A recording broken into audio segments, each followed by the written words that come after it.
దేవుని పరిశుద్ధ నామానికి మహిమ కలుగును గాక. మనము ప్రార్థన చేసి ఈ అడిగిన సాయంకాల స్తుతి నైవేద్యం అనేటటువంటి కార్యక్రమాన్ని దేవుని నామాన్ని స్తుతించడము మన ధన్యత. లోకంలో ఎంతోమందికి ఈ భాగ్యము లేదు. దేవుడు అంటే ఎరగని వారే ఎంతోమంది ఉన్నారు.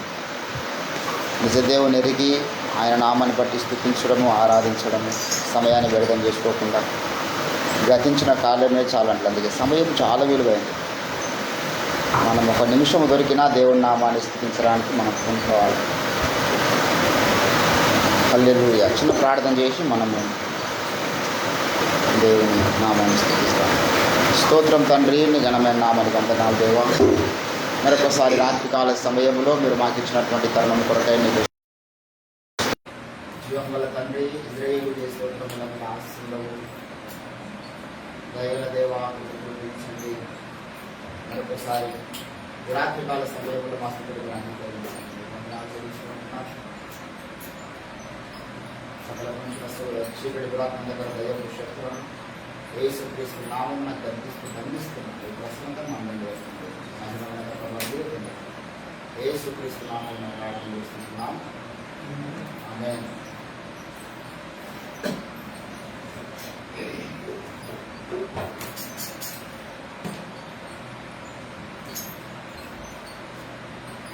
నాతో మాట్లాడు నీ బ్రతికెదను నా ప్రియుడా, నాజితుడా, నా ప్రాణనాథుడా, నా రక్షకుడా,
మర్మం వైనా మానవా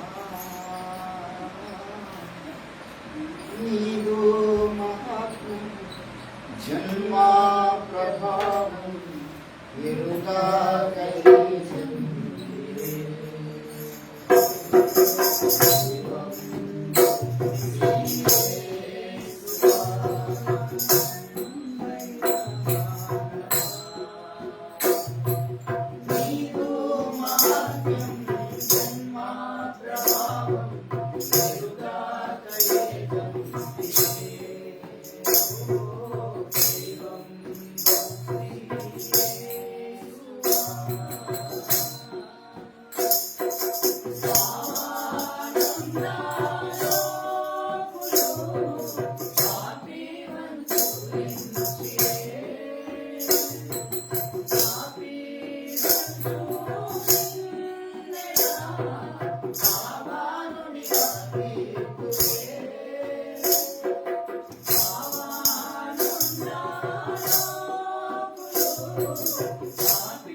దూరమైనా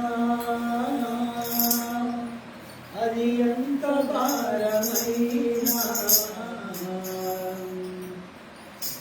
ఎంత దూరమైనా అది ఎంత భారమైనా ఎంత దూరమైనా అది ఎంత భారమైనా ఏసువైపు చూడు నీ భారమంత తీరు ఏసువైపు చూడు నీ భారమంత తీరు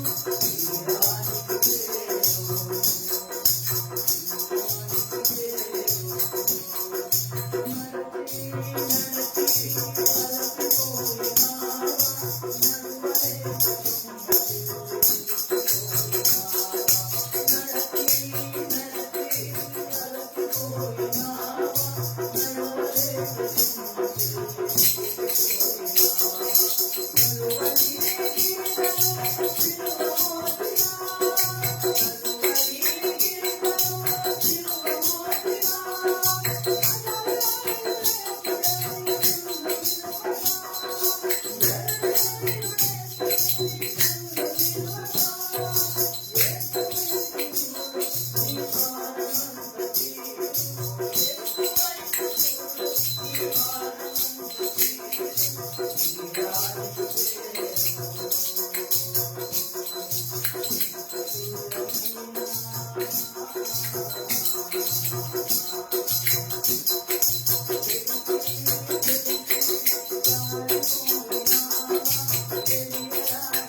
యెహోవా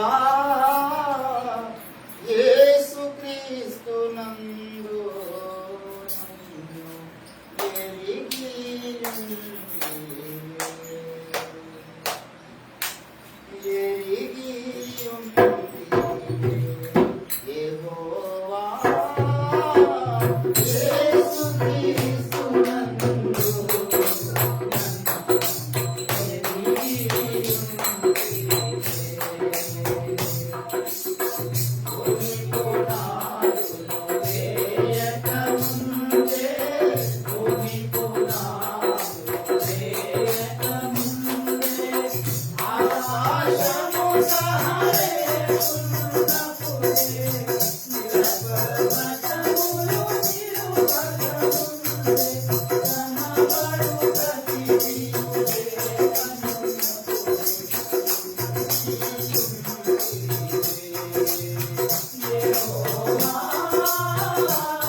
అందరికీ సుపరిచితమైనటువంటి లేఖన భాగము.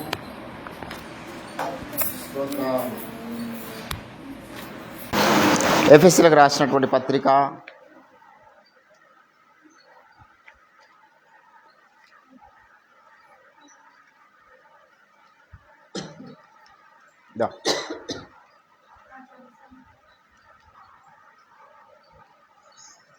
11వ చరణం పాడడం.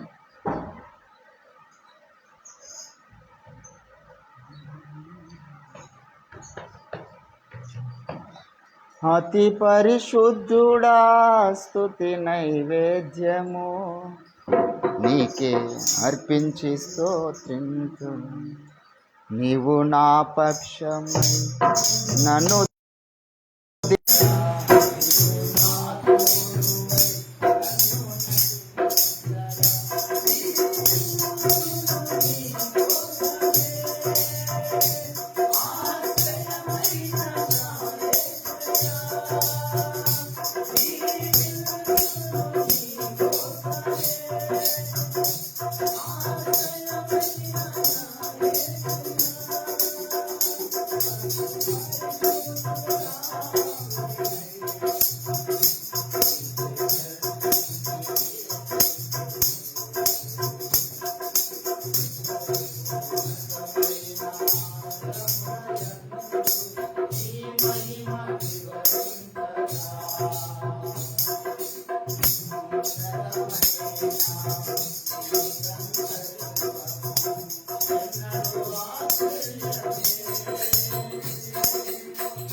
దేవునికి మహిమ కలుగును గాక. అందరికీ సుపరిచితమైన లేఖన భాగము 6వ అధ్యాయం. ఎఫెసీ పత్రిక, ద గాస్పెల్ ఆఫ్ ఎఫెసియన్స్,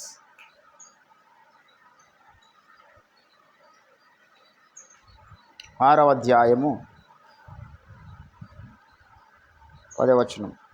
తుదకు ప్రభు యొక్క మహాశక్తిని బట్టి ఆయన యందు బలవంతులై ఉండుడి. మీరు అపవాది తంత్రములను ఎదిరించుటకు శక్తిమంతులు అగునట్లు దేవుడిచ్చు సర్వాంగ కవచమును ధరించుకొనుడి. ఏలయనగా మనము పోరాడున్నది శరీరుడితో కాదు కానీ ప్రధానులతోనూ అధికారులతోనూ ప్రస్తుత అంధకార సంబంధులకు లోకనాథులతో ఆకాశమండలమందున్న దురాత్మల సమూహములతో మనం పోరాడుతున్నాం. చదవని లేఖన భాగమును దేవుడు మన వినికిడిలో ఫలింపచేయును గాక. ఆమేన్ ఆమేన్. ప్రభునందు నాకు అత్యంత ప్రియులారా, చదవబడిన లేఖన పరిశుద్ధ భాగమును మనం గమనించినట్లయితే మనము పోరాడేటటువంటి వ్యక్తుల జాబితా ఇక్కడ వ్రాయబడ్డది. మనం ఎవరితో పోరాడుతున్నాం? ప్రస్తుత అంధకార సంబంధులకు లోకనాథులతోనూ ప్రధానులతోనూ అధికారులతోనూ అంటున్నాడు. మనము పోరాడేటటువంటి వ్యక్తులు వాళ్ళు. మనమేమో కేవలము జన్మకర్మ పాపముల చేత ఉండి యేసు రక్తాన్ని ఆశ్రయించినటువంటి దేవుని కుటుంబంలో చేర్చబడ్డవారు. కానీ మన శత్రువు సమూహాలు అంత చిన్నవాళ్ళు వారు గారు. మన శత్రువులు చిన్నోళ్ళు గారు, వారి సంఖ్య ఎక్కువ.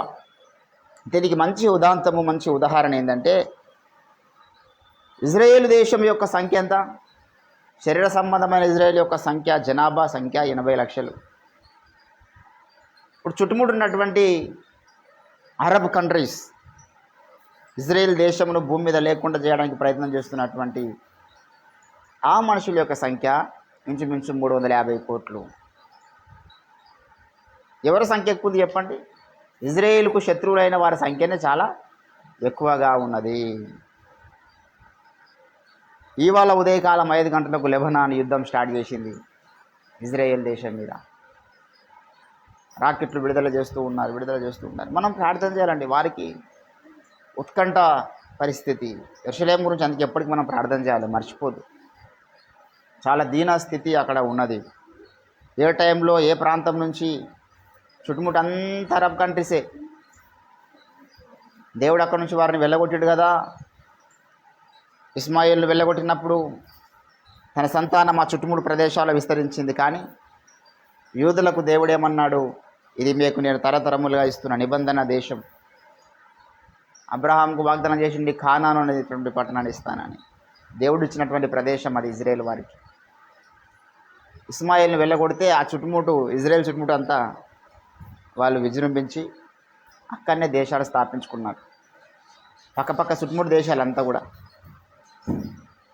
లెబనాన్ ఉంది, ఇరాన్ ఉంది. గాజా పరిస్థితి అయితే కొంతవరకు క్లోజ్ అయినట్టే అనిపిస్తుంది. అనేక మంది గాజా ప్రదేశంలో మరి నిరాశ్రయులు అయిపోయినారు, నిరాయుధులు అయిపోయినారు.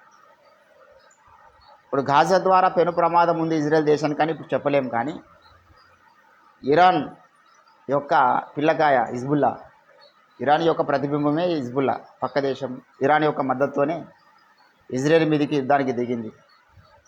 మనం యెరూషలేము యొక్క క్షేమం కొరకు ప్రార్థన చేయాలి. కానీ వారి చుట్టుముట్టు శత్రు సమూహాలు ఏ రీతిగా అయితే ఉన్నాయో, ప్రధానులు ఉన్నారు, అధికారులు ఉన్నారు, అంధకార సంబంధము లోకనాథులు, ఇదంతా కూడా సాతాను జరిగిస్తున్నటువంటి కార్యక్రమం. శరీర సంబంధమైన ఇజ్రాయెల్ చుట్టుముట్టు ఏ రీతిగా అయితే అంధకార సంబంధమైనటువంటి దుష్టాత్మల చేత ప్రేరేపించబడి ఇజ్రాయెల్ దేశం భూమి మీద లేకుండా చేయాలి. ఈ ఇజ్రాయెల్ దేశం ఏ దేశానికి ఏ వ్యక్తికి నష్టం చేసిన దేశం కాదు. కానీ లేకుండా జరిగిన ఒక పగ, ఒక ద్వేషం, ఒట్టి పుణ్యానికి పెంచుకున్నారు వీళ్ళు. ఇప్పుడు నేను అంటాను, ఇప్పుడు నేను సాతానుకు ఎందుకు పగ? వానిదేమన్నా నేను ఆస్తి దోచుకున్నానా? వానికి ఎప్పుడైనా నేనేమన్నా వానికి నాకు ఎటువంటి పంచాయతీ లేవు. కానీ ఎందుకు పగ వానికి నాకు? మనము పోరాడున్నది అంధకార సంబంధము లోకనాథులతో అంటున్నాడు దేవుని బిడ్డలారా. సాతాను ఈ లోక అధికారి. వాడు నియమించిన అధికారులు కూడా కొందరు ఉన్నారు. మనం అధికారులతో పోరాడుతున్నాం. ఈ లోకము సాతానుకు అప్పగించబడి ఉన్నది అనే విషయాన్ని మనం ఎప్పుడు గుర్తు చేసుకోవాలా. 1 యోహాను పత్రిక దయచేసి 5వ అధ్యాయము 10వ వచనంలో మనము దేవుని సంబంధుల మరియు లోకమంతయు దుష్టుని యందున్నదని ఎరుగుదుము అంటున్నాడు. లోకంలో చాలామంది దుష్టుడి యొక్క ప్రభావం కింద ఉన్నవాళ్ళే. అందుకే యేసుప్రభు అంటాడు, లోకంలో నుంచి నేను మిమ్మల్ని ప్రత్యేకపరచుకున్నాను అన్నాడు. ఈ లోకము దుష్టుని యందున్నది ఏంటండి? యేసుప్రభుల వారితోనే అంధకార సంబంధమైనటువంటి రాజ్యాధిపతి అయినటువంటి సాతాను ఏమన్నాడు తెలుసా? లూకా సువార్త 4వ అధ్యాయంలో ఈ లోక రాజ్య మహిమంతా నాకు అప్పగించబడి ఉన్నది అంటాడు వాడు. 4వ అధ్యాయం దయచేసి 5వ వచనంలో, ఈ అధికారం అంతయు అప్పుడు అపవాది ఆయనను తీసుకొని పోయి భూలోక రాజ్యములన్నిటినీ ఒక నిమిషములో ఆయనకు చూపించి, ఈ అధికారం అంతయు, ఈ రాజ్య మహిమ అంతయు నీకిత్తును, అది నాకు అప్పగించబడి ఉన్నది. I am the king for this planet of earth. సాతాను వాడు స్వతహాగా డిక్లేర్ చేసుకున్నాడండి. అందుకే 26వ అధ్యాయం అపోస్తల కార్యంలో పౌలు ఒక మాట అంటాడు 18వ వచనంలో, సాతాను అధికారం నుండి అన్నాడు, సాతాను అధికారం నుండి దేవుని వైపునకు తిరిగి నా యందలి విశ్వాసము చేత పాపక్షమాపణ పరిశుద్ధపరచబడిన వారిలో స్వాస్థ్యమును పొందినట్లు అన్నాడు. సాతాను అధికారం, సాతాను అధికారం ఏంటండి? ఇప్పుడు మనం పోరాడుతున్నది ఎవరితో చెప్పండి? అధికారులతో పోరాడుతున్నాం. మామూలు విషయమా? దేవుడు ఈ భూలోక సంబంధమైన అధికారులను అధికారం లోపడమన్నాడు, అధికారులను ఎదిరించొద్దన్నాడు. దేవుడు నియమించిన అధికారులు కొందరు మీకు ఉన్నారు. శరీర సంబంధమైన తండ్రులకు మీరు లోబడితే అన్నాడు. అధికారమును మనం ధిక్కరించాలనేటువంటి నియమం ఎక్కడ బైబిల్లో లేదు. చట్టాలకు మనం లోబడాలి, పోలీస్ వ్యవస్థకు మనం లోబడాలి, రెవెన్యూ వ్యవస్థకు మనం లోబడాలి. నిర్ణయించినటువంటి రాజ్యాంగ ప్రకారం నిర్ణయించిన ప్రతి అధికారం మనం లోబడాలి. కానీ ఇంకా కొంతమంది అధికారులు ఉన్నారు, వీళ్ళు కనబడుతున్న అధికారులకు మనం లోపడాలి. కానీ కనబడిన అధికారి ఒకడు ఉన్నాడు, అంధకార సంబంధమైనటువంటి రాజ్యాధిపతి. వానిని మనము ఎదిరించాలి. ఎదిరించడమే కాదు ఏంటండి, ఆ అధికారం మీదనే దేవుడు నీకు నాకు అధికారం ఇస్తున్నాడు. ఎప్పుడు మర్చిపోద్దు ఆ విషయాన్ని. ఇది మామూలు మనుషులకు దొరికేటటువంటి అధికారం కాదు. యేసు ప్రభుల వారు ఏమన్నాడు తెలుసా? శత్రువు యొక్క బలమంతటి మీద అన్నాడు. ఏంటండి? శత్రువు బలమంతటి మీద నేను మీకు ఏమిస్తున్నా? అధికారం ఇస్తున్నాడు. లూకాసు వార్త 10వ అధ్యాయం దయచేసి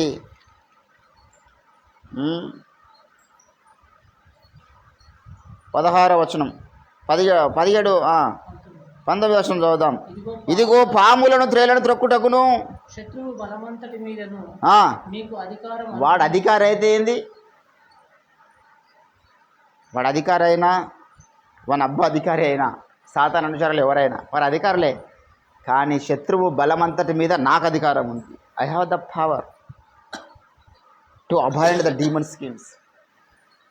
సాతాన్ యొక్క కుతంత్రముల మీద నాకు అధికారం ఉన్నది. అందుకే నేను పసిగడతా సాతాన్ తంత్రంలో బావ అని చెప్పేసి. దేవుని బిడ్డలు అందరూ పసిగట్టాలి. ఇజ్రాయెల్ దేశం పసిగడుతుంది. హిజ్బుల్లా నుంచి రాకెట్లు బయలుదేరంగానే ఇక్కడ సిగ్నల్స్ వచ్చేస్తాయండి వారికి. ఇంకా 45 నిమిషాల్లో ఇజ్రాయెల్ దేశం మీదకి రాకెట్లు రాబోతున్నాయి. ఏ రూట్లో వస్తాయి, ఎక్కడెక్కడ మడురుతాయి, ఎక్కడ వాటిని మనం క్లోజ్ చేయాలని ముందే పసిగట్టేటటువంటి వ్యవస్థ ఇజ్రాయెల్ దేశం వారికి ఉన్న టెక్నాలజీ. ఈరోజు 80 లక్షల మందికే ప్రపంచ దేశాలు ఎందుకు భయపడుతున్నాయి? ఇజ్రాయెల్ దేశం అంటే మామూలు చిన్న దేశమే కానీ భూప్రపంచం మీద ప్రభావాన్ని చూపిన దేశం. 80 లక్షల మంది అండి. ఇప్పుడు గత కొన్నాళ్ళ కింద 50 లక్షలు ఉండి, అంతకుముందు ఇంకా 40 లక్షలే, 30 లక్షలే పెరుగుకుంటూ వచ్చిన జనాభా.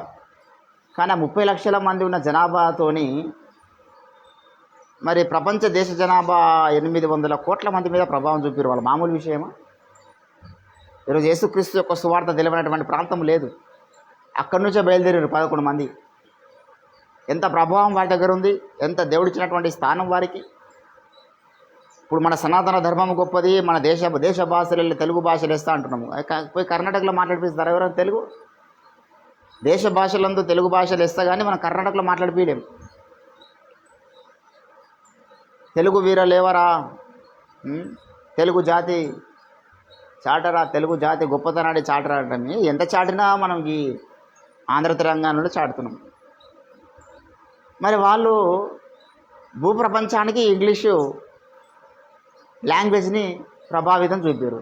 మన సంస్కృతం, మన దేశ భాషలను తెలుగు భాషలు వేస్తేనటువంటి మన సంస్కృత భాషను మనం ప్రపంచ దేశాలకు పరిచయం చేసినా ఎవరు దాన్ని పట్టించుకోలేదు. దీనివల్ల ఎటువంటి ప్రయోజనం లేదనుకున్నారు. కానీ మన ఇంగ్లీష్ ప్రపంచాన్ని ప్రభావితం చేసింది. ప్రతి టెక్నాలజీ ఇజ్రాయెల్ వారిదే. చిన్నవాళ్ళే కానీ చాలా ప్రభావం చూపుతారనే విషయాన్ని గుర్తుపెట్టుకోవాలి. అందుకే అంటాడు, కాలములు స్వల్పమై ఉన్నప్పుడు తృణీకరించిన వారెవరు. ఈరోజు సాతానుతో పోరాటం చేసే వాళ్ళు కూడా కొద్దిమందే ఉంటారండి, ఎక్కువ మంది ఉండరు. అందరికీ సాధ్యం కాదు. ఈ యొక్క విశ్వం అంతా ఈ యుద్ధం ఎందుకు భయ మాకు, సపోర్దాకా మా పని ఏదో మనం చేసుకోవాలి, దేవా నన్ను కాపాడు, నన్ను ఆశీర్వదించి అనుకుంటూ పోతే అయిపోతుంది అనుకుంటారు. కానీ పోరాటంలో ఉన్న వాళ్ళు చాలా తక్కువ మంది. సాతానుతో పోరాటం చేయడం అనేది ఆశామాషి విషయం కాదు. అధికారులతో మనం పోరాటం చేస్తున్నాం కాబట్టి మనకు కూడా అధికారం కావాలి. శత్రువు బలమంతటి మీద నేను మీకు అధికారం ఇస్తున్నాను అన్నాడు. ఏం చేయాలండి అధికారంతో అంటే, శీఘ్రముగా మీరు వాణ్ణి మీ పాదముల కింద వేసి త్రొక్కండి అన్నాడండి. దయచేసి రోమిలకు రాసిన పత్రిక 16వ అధ్యాయము మీరు గమనించినట్లయితే 20వ వచనం, సమాధానకర్తయగు దేవుడు సాతానును మీ కాల క్రింద శీఘ్రముగా చితకదొక్కించు. నీకున్న అధికారం ఎవరు ఎటువంటి తెలుసా? ఆ అధికారాన్ని తొక్కే అధికారం. వాడు అధికారే, వాడు బలవంతుడే, వాడి చేతిలో పవర్స్ ఉన్నాయి. కానీ వాడికన్నా గొప్ప పవర్ నాకున్నది. సర్వాధికారి అయిన దేవుడు నాకు అధికారం ఇచ్చాడు. సాతానాను వెళ్ళిపో అంటే వాడు వెళ్ళిపోతాడు. వాడిని తొక్కడానికి అధికారం ఇచ్చాడు మనకు. మామూలు విషయమా? అధికారంలో ఒక మాట అంటేనే వాడు ఏమైనా చేయొచ్చు మనకు. నా దేశంలో వచ్చి, నా ప్రాంతంలో వచ్చి నా మీద నువ్వు అధికారం చెలాయిస్తావని వాడు ఏమన్నా చేయొచ్చు మనకు. కానీ వాడు మనల్ని ఏం చేయలేకపోతున్నాడు. ఎందుకు? దేవుడిచ్చిన అధికారం మన యుద్ధ ఉన్నది. తుదకు ప్రభు యొక్క మహాశక్తిని బట్టి మీరు ఆయన ఏమై ఉండండి? బలవంతులై ఉండండి. దేవుని బిడ్డలారా, చాలామంది జీవితంలో బలము లేనటువంటి క్రైస్తవ జీవితం జీవిస్తున్నారు. నాకు విచిత్రం అనిపిస్తుంది. నాకైతే ప్రార్థన చేయకపోతే మనశ్శాంతే ఉండదు, నెమ్మది ఉండదు. కనీసం గంటసేపు అన్న దేవుని సన్నిధిలో మోకరించి ప్రార్థన చేయాలి. ఇది నా 14 సంవత్సరాల ఎక్స్పీరియన్స్. మరి కొంతమందికి 14 సంవత్సరాలుగా ప్రార్థన లేకుండానే జీవిస్తున్నారు. ఎట్లా సాధ్యమవుతుందో నాకు అర్థమవుతలేదు. ప్రార్థన లేదు, సహవాసం లేదు, మిగతా అన్ని లోక సంబంధమైన కబుర్లన్నిటికీ సమయం ఉంటుంది. లోక సంబంధమైన ముచ్చట్లు మాట్లాడే సమయం ఉంటుంది, వ్యాపారాలు చేయడానికి సమయం ఉంటుంది, ఉద్యోగాలకు ఉన్న సమయం ఉంటుంది, ప్రతిదానికి సమయం కలదు కదా. మరి ప్రార్థనకు సమయం లేకపోతే ఆ జీవితము ఎందుకండి? అసలు ఆ బ్రతికెందుకు? అసలు దేవుని కొరకు నువ్వు దేవునికి ఒక గంట అయినా దేవునికి అనుదినము దేవునికి ఇవ్వకపోతే నువ్వెట్లా బలం పొందుకుంటావు? మనం బలం పొందడానికి బలవంతుడైన దేవుని దగ్గరికి మన ఫోన్లో ఛార్జింగ్ అయిపోయింది అనుకో, ఎక్కడికి వెళ్తామండి? పోయి ఆ ఫోన్ తీసుకుపోయి బకెట్లో పెడితే ఛార్జింగ్ నిండుతుందా? దుప్పటి కింద పెడితే ఛార్జింగ్ నిండుతుంది? ఎక్కడ నిండుతుంది? దాన్ని కనెక్ట్ చేసి ప్లగ్లో పెట్టాలా. ఛార్జింగ్ నెలకోసారి పెడతామా? గంటకోసారి పెడతారు కొందరు. ఎంత ఎక్కువ వాడితే అంత ఛార్జింగ్ పెట్టాలి దాన్ని. ఇప్పుడు నువ్వు ఎక్కువ ఉపయోగిస్తున్నావు నీ శక్తిని, అంధకార సంబంధం, ఎక్కువ బలం కావాలి. అందుకే బలవంతుడైన దేవుడిని ఎప్పుడు నీ దగ్గర ఉంచుకోవాలి. నాకు బలమీ తండ్రి, బలమీ. ఏంటంటే దేవుడు మనకు బలమిచ్చేవాడై ఉన్నాడు అంటాడు. దయచేసి హబక్కూకు ప్రవచన గ్రంథము చిట్ట అధ్యాయం కదా, హబక్కూకు ప్రవచన గ్రంథము చివరి అధ్యాయం 3వ అధ్యాయము 18వ వచనం రెండొకసారి, నేను యెహోవా యందు ఆనందించెదను, నా రక్షణకర్తయగు దేవుని యందు నేను సంతోషించెదను. ప్రభువా యెహోవాయే నాకు బలం, ఆయన నా కాళ్ళను లేని కాళ్ళ వలె చేయును, ఉన్నత స్థలము మీద ఆయన నన్ను నడవచేయును. అయ్యారు అందుకే అంటాడు, ఘోషించు కడలి కెరటంబులపై విజయుడనైనే నాట్యము చేసేదా. ఘోషించు కడలి కెరటంబులపై విజయుడనైనే నివ్వెరపోవచ్చు లోకము చూడగా, నివ్వెరపోవచ్చు లోకము చూడగా, స్తుతి పాడేదనే ధన్యచకో. శరణని వేడెదా కరుణామయ, శరణని వేడెదా కరుణామయ. ఘోషించు కడలి కెరటంబులపై విజయుడనై నేను నివ్వెరపోవచ్చు లోకము. అంత చూసి ఆశ్చర్యపడుతుంది. ఈయనేందాన్ని నాట్యం చేస్తూ ఉంటాడు. సాతాను నెత్తి మీద నాట్యం చేశాను ఒకసారి.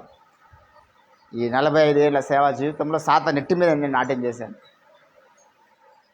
సాతానుతో యుద్ధం మనకున్నది. కాబట్టి బలము లేని వారిగా ఉంటే యుద్ధంలో మనం ఓడిపోతాం. Simple method. యుద్ధ భూమిలో నువ్వు ఉన్నప్పుడు యుద్ధంలో నువ్వు కొనసాగాలంటే we need strength and power, energy. We need ability to do that battlefield. సామర్థ్యం లేని తీసుకుపోయి మన సైనిక రంగంలో ఉంచలేం. సైనిక రంగంలో వాడు ఉండాలంటే, అందుకే ఇజ్రాయెల్ దేశం యొక్క మౌలిక సూత్రాల్లో ఒక మూల సూత్రం ఏంటంటే ప్రతి ఇంటికి ఒకటి సైనికుడు compulsory. Every family should make a one soldier for the nation. తయారు చేయాలి వాళ్ళే దేశం కొరకు. మనం పుట్టినప్పటి నుంచి చెప్తారు వాళ్ళు. మన యుద్ధ భూమి, మన పోరాటాల చరిత్ర మనది. మన చిన్నప్పటి నుంచే ట్రైనింగ్ ఇస్తారు సైనిక రంగంలోనికి. అందుకే వాళ్ళకి అనుకున్న అంత ఆటమిక్ ఎనర్జీ, ఆటం బాంబ్స్ కానీ ఎవరు అనుకోలే. ఒక్క మిజిల్ వాళ్ళు విడుదల చేస్తే 200 అంతస్తుల బిల్డింగ్ని గాజా ప్రాంతంలో కూల్చేసింది. ప్రపంచ దేశాల్లో ఎవరి దగ్గర ఈ టెక్నాలజీ లేదు. 200 అంతస్తుల ఒక పెద్ద విల్లా, పెద్ద అపార్ట్మెంటు, ఒక మంత్రి, హమాస్ మంత్రి యొక్క బిల్డింగ్ను ఒక్క మిజైల్తో కూల్చేశారంటే ఎంత ఫోర్స్, ఎంత టెక్నాలజీ, ఎంత అసలు ఎవడో ప్రపంచం అంతా కంగుతుంటుంది ఈరోజు. ఇజ్రాయెల్ వాళ్ళు ఇంత మందితో వాళ్ళు పోరాటం నిలబడ్డారు. మళ్ళీ ధైర్యంగా ఉన్నారు వాళ్ళు. ఇంతకాలం అమెరికా సపోర్టు ఇచ్చింది, కోరుకున్నారు. ఇప్పుడు అమెరికాకు కూడా సపోర్ట్ అవసరం లేదంటున్నారు. అమెరికా సపోర్ట్ ఇవ్వమంటే ఎప్పుడు సమాధానపడి ఉంటుంది. వాళ్ళకి అది ఇష్టం లేదు ఇజ్రాయెల్కు సమాధానపడడం. ఎందుకంటే అది తెలియదు అమెరికా చరిత్ర. నా శత్రువులు ఎంత పగతో నా మీద ఉన్నారో అమెరికాకి తెలియదు. కాబట్టి మేము సింగిల్ హ్యాండ్కి వెళ్తాం. ఎవరు సపోర్ట్ మాకు అవసరం లేదు. ఎందుకంటే ఇదంతా కూడా బైబిల్లో దేవుడు చెప్పినటువంటి యుద్ధానికి దారితీస్తుంది. 10 రాజ్యాలు ఒకటే ఇజ్రాయెల్ మీదకి వెళ్తాయి. అప్పుడు ఇజ్రాయెల్ ఒకటే పోరాడుతుంది. ఈ 10 దేశాలు ఇజ్రాయెల్ని ఏం చేయలేవు. ఎందుకంటే ఇజ్రాయెల్ దేశ పక్షంలో దేవుడు పోరాడతాడు. ఇప్పుడే ఆశ్చర్యపడుతున్నారండి. 80 లక్షల మంది చూసి గజగజ వణికిపోతున్నారు. మన భారతదేశం యొక్క జనాభా 135 కోట్లు, అంతేనా? 145 కోట్లు భారతదేశ జనాభా. మన భారతదేశానికి చూసి ఎవరన్నా భయపడతారా? మన భారతదేశానికి చూసి పాకిస్తాన్ భయపడది, బంగ్లాదేశ్ భయపడది, చైనా భయపడది, ఏది భయపడదు. చైనాను చూసి మనం భయపడుతున్నాం. భారతదేశం చూసి భయపడే దేశాలు ఏమున్నాయండి? శ్రీలంక తప్ప.